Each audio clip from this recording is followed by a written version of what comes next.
So okay ngayon mga Lodi, no? So ang gagawin po natin ngayon ay kuha po tayo ngayon ng magiging wire po natin. So ito po, no? Tingnan po natin dito mga Lodi. Kuha po tayo ng wire nito. So isa-isa lang po natin mga Lodi. Medyo pasensya na po, no? Medyo magulo pa. Okay.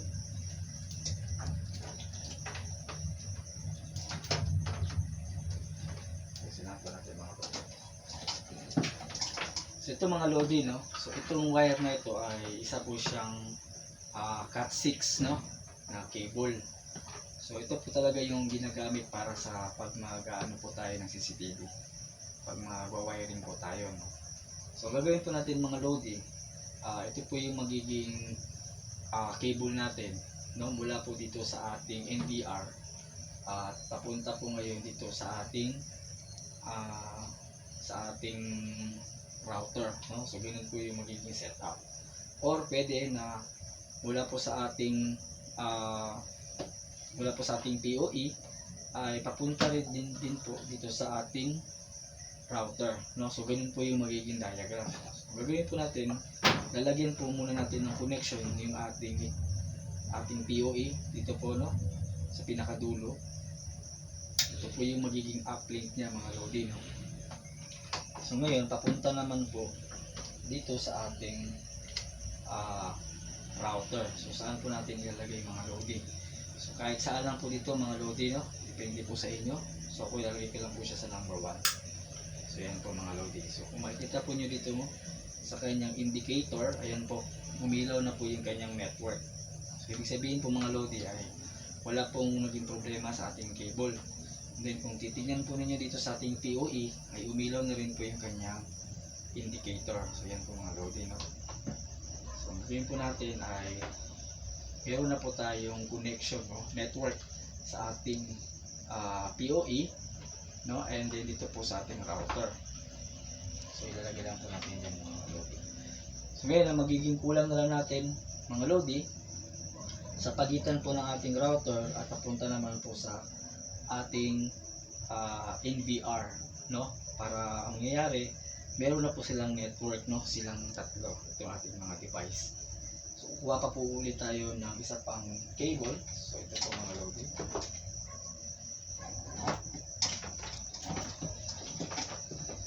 Okay. Kasi po meron na po kung inihanda na isang cable pa rin mga Lodi. Ito po. So ang gagawin natin mga Lodi, ito po yung magiging connection, no, ng ating NVR papunta po sa ating router. So sasaksak ko lang po dito sa likod, no? So yan mga Lodi, nakasaksak na po sa ating NVR.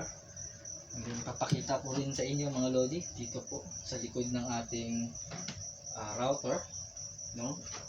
So lalagay lang po natin siya sa number 2 mga Lodi. So yan po. So kung makikita po nyo dito mga Lodi, no, umilaw na po yung ating indicator sa ating network, no? So halimbawa kung tatanggalin ko po, no, pagmasdan po nyo dito. So pag tinanggal ko po siya, yan po, namatay po yung ating indicator sa ating network. So ibabalik lang po natin ulit. So yan po, kung tingnan po ninyo ay meron na po siyang ilaw. So ibig sabihin po ay meron na po silang network. Ito ating POE, router, at saka yung ating NVR. So ganito po yung magiging connection natin, no? Yung ating diagram. So ngayon ay meron na po silang network mga Lodi, no? So ngayon iisa-isahin natin mga Lodi yung ating namang mga CCTV, no? So gaya ng sinabi ko sa inyo kanina, ito po ating mga CCTV ay galing po to siya, no? Galing po to sa nag-trouble.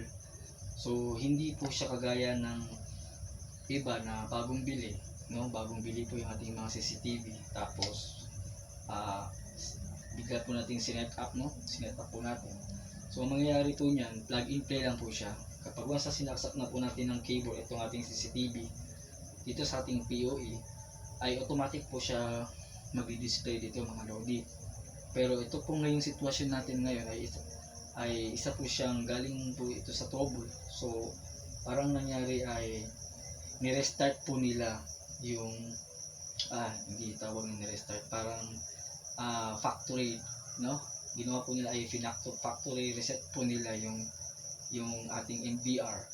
So ang nangyari ngayon mga lodi ay hindi na pumapasok yung ating mga CCTV, no? Yung ating mga CCTV camera dito po sa ating NVR.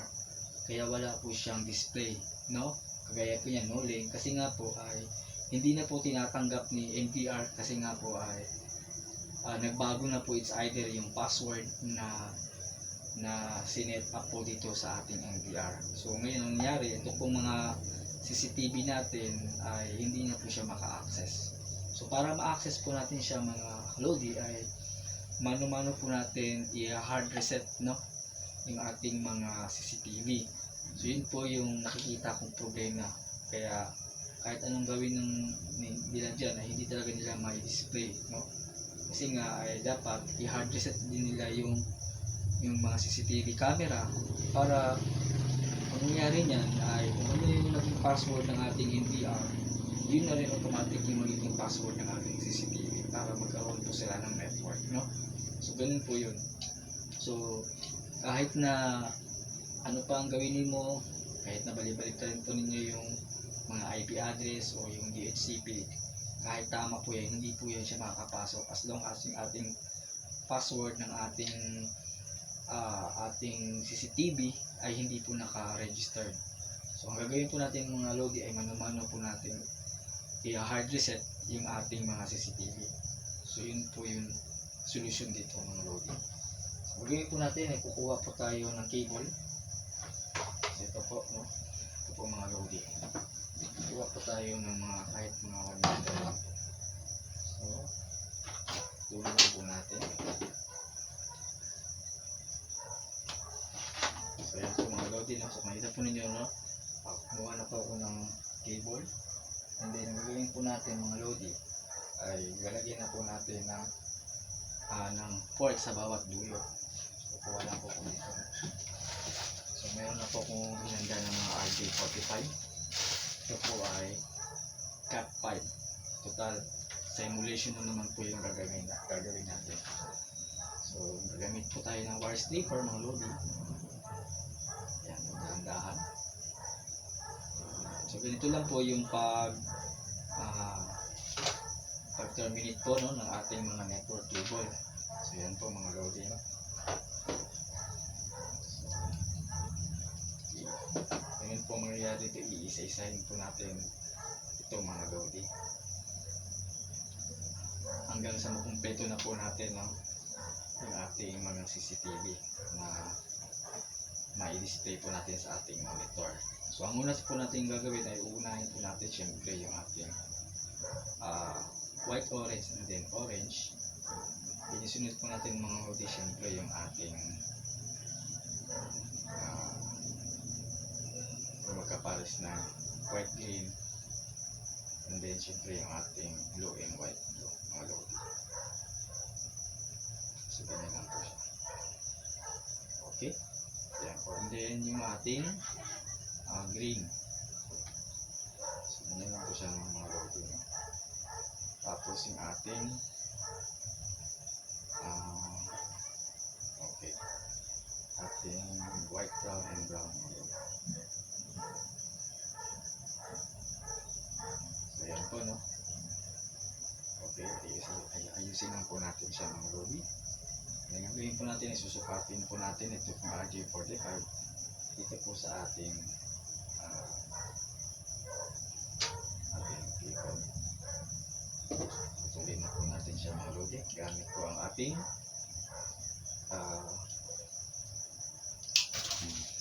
okay. So ngayon mga lodi ay pasok na po natin, no, yung ating RJ45 na ito po sa ating network cable. So yan po, no? Okay, so yan po mga lodi, no? So hindi pa po din tayo nakatapos. So gagawin po natin ay i-crib na po natin siya mga lodi. Yes. So isa-isahin po natin. So ganyan lang po ng mga lodi. I-crib ko na po siya. Ayan. So meron na po tayong isang port.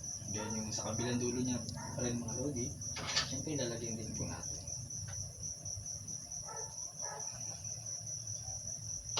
So yan po mga lodi.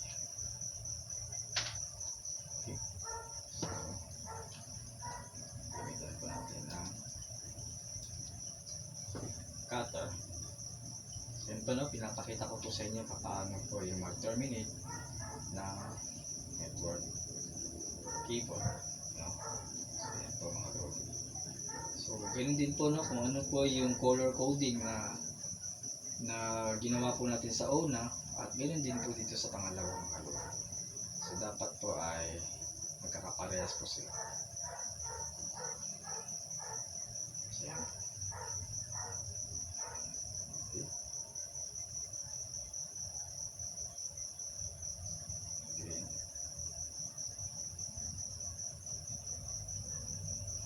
So yan po mga lodi, no?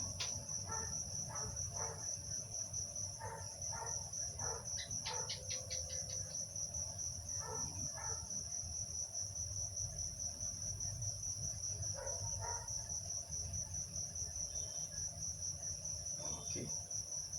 So ayusin lang po natin mga lodi.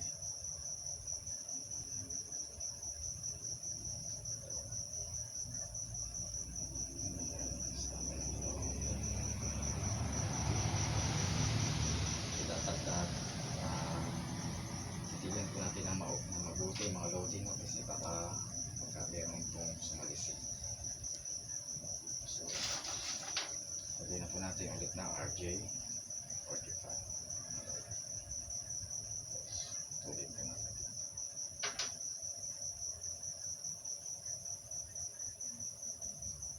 Yan po. Sigatin lang po natin.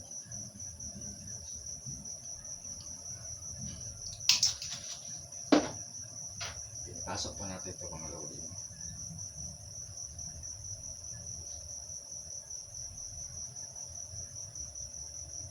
Okay, so check po natin kung tama pa yung ating color coding. So, tama naman po siya. So gawin po natin na i-clean na po natin mga lodi. Dahan-dahan. So titigan po natin hanggang sa siya ay mahigpit na. Okay. Parang meron na itong tanggal ang ipin. So check lang po natin mga lodi, no? Kung meron bang feedback, no, yung ating ginawang RJ45, no? Ganyan lang po natin. I-connect lang po natin dito, no, sa ating CCTV. Papunta po dito ngayon sa ating POE. So yan po mga lodi, no? So yan po. Kita po ninyo, no, umilaw na po yung ating CCTV, no, yung ating dome, no, ng ating camera. Pero yun nga, gaya ng sinabi ko sa inyo mga lodi, no, wala pong, hindi po siya pumasok dito, no, kasi nga po ay kailangan po natin i-manual i-reset po yung ating dome camera. So gagawin po natin yan, ipapasok po tayo siyempre sa ating configuration. Pupunta po tayo sa camera mga lodi. So makita po nyo dito, yun nga pong nangyari, hindi po siya makapasok kasi nga po ay yung ating connecting list, no? So meron pong problema sa ating password, no? Kasi hindi nga natin po siya ni-reset. So para may reset po natin siya mga lodi, ang gagawin po natin ay tatanggalin po muna natin ito. Ayan po. So ngayon, gagawin po natin mga lodi, buksan po natin itong camera, and then i-manual po natin, RJ set po mga lodi. Kailan po natin dito. So ngayon, gawin po natin, ipipindutin lang po muna natin itong reset button sa ibabaw. So bago po natin ipasok yung ating RJ45 na port, no? So kailangan i-hard reset po muna natin ito mga lodi. So okay na, so naka-hard reset na po siya mga lodi, no?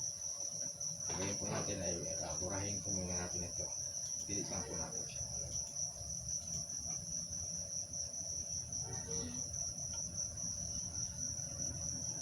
Okay pa natin siya. So okay, so kita po yun, no? So So wala na pong active camera. So gagawin po natin ito po mga lodi, ay reset po muna natin bago po natin ikabit, no, yung ating CCTV. So dahan-dahan lang po. Ito po, reset ko dito. Tapos dahan-dahan po pong ipapasok. So yan po mga lodi. Ayan. So hintayin lang po natin hanggang siya ay pumasok dito. So i-refresh lang po natin siya mga lodi. So ganyan lang po, no, ang pag hard reset, no, ng ating mga CCTV. So yan po, umiilaw pa po siya. Hintayin lang po natin siyang papalong. Yan. So namatay na po siya. So ang gawin po natin, i-refresh po natin mga lodi.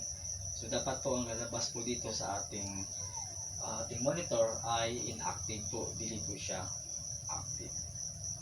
So hintayin lang po natin, i-refresh lang po. Kasi kung hindi ako nagkakamali ay kailangan mga 30 seconds, no, bago mo siya bibitawan.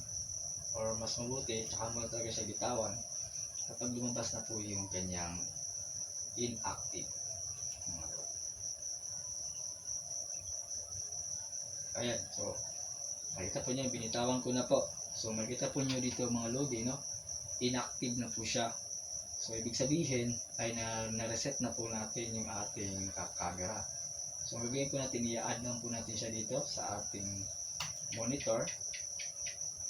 I-add lang po natin siya sa ating monitor. And then, setting field. Ano nangyari? Okay. Check lang ulit natin mga lodi. Setting field. Inactive mo siya. Bakit hindi siya napasok? Check natin mga lodi, ha. Para kasi may problema yung ating cable. Yung ating pagkakapalit natin kanina. Subukan po natin palitan. So ano ba to?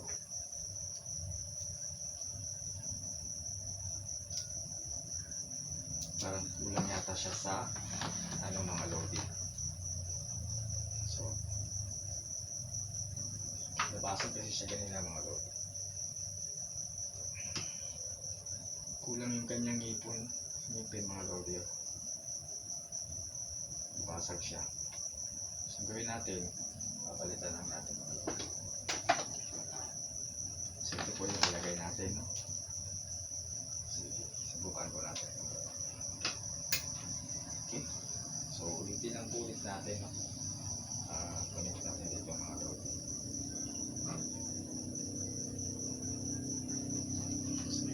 Okay.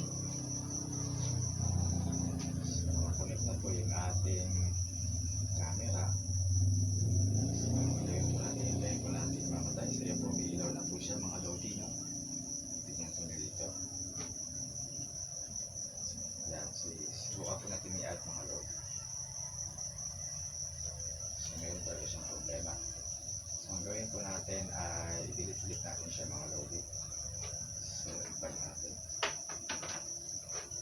Ang gawin natin ay i-delete natin siya.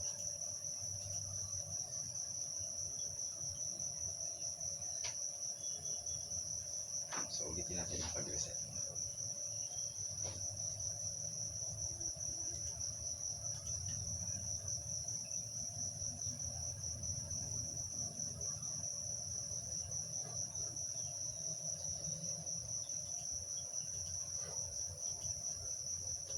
Yung camera. Then silipin natin sa ating configuration. Okay naman, naka-on naman ang ating DHCP. So balik po tayo dito. So bakit ganun? Settings.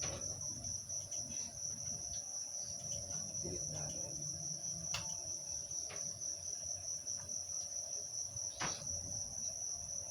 Reset ulit natin mga lodi. Ayan po. Ayan. Pasok ulit natin.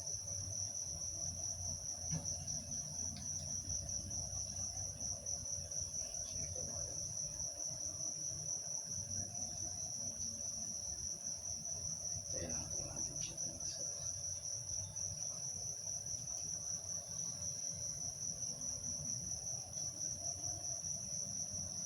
i-refresh lang po natin.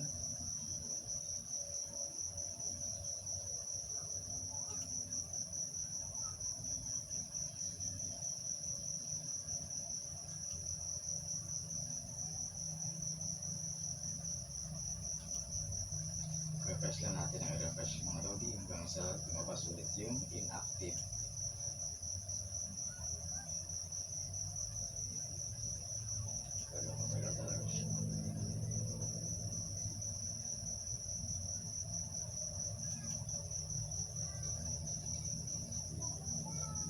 Yun.